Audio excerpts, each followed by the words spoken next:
Travis Fulton, top 40, under 40 instructor by Golf Digest, also a morning drive regular here in Studio AP. So when people come to you, they want to sink putts from far out. What do you tell them that's going to actually make a difference? Well, distance control is key, right, Brian, as we know, and three-putt avoidance, I think, is probably one of the more underrated stats in a quick way for viewers at home to lower their scores. And, when you look at distance control, I think the first thing is solid contact. The ball can roam around on the face for amateurs, toe heel, and that's going to affect the roll.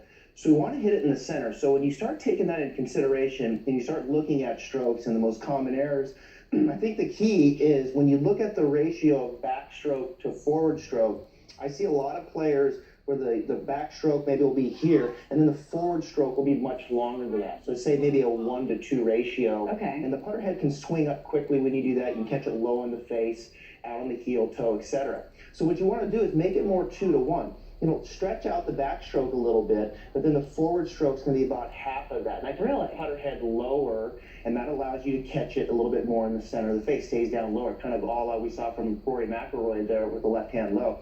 So I like more of a 2-to-1 ratio thereabouts, where we kind of stretch this out, and then the finish gets a little bit shorter. You notice with Jason Day that was very much the case. The backstroke a little bit longer, For sure. Forward stroke a little bit shorter and a little bit lower. I think that helps hit it in the center of the face, and from there helps ensure a little bit more acceleration through impact, leading to better distance control. I will say this too, there are more three putts with amateurs with bad speed on long putts than poor direction. Okay. And I think the longer the stroke gets, and you'll probably agree with this, the lower body's got to stay quiet. Your body's got to stay quiet over any But when stroke. you're so far away, it's That's tempting right, to it's just easy. put it all in But there. what happens when your body moves on long strokes? That's when you have poor contact, which causes poor speed, which causes a three putt. So keep everything quiet. Just rock your shoulders and make the length of stroke that you need to get the ball to the hole. Even when it's a little bit longer. Travis, I got to go back to something that you just said, because you always hear accelerate through. So it does make people take a very short backswing when they're putting and then extend all the way through. Is that a common problem you see a lot? It's interesting, the longer the forward stroke, when you see the putter head kind of continue to drift,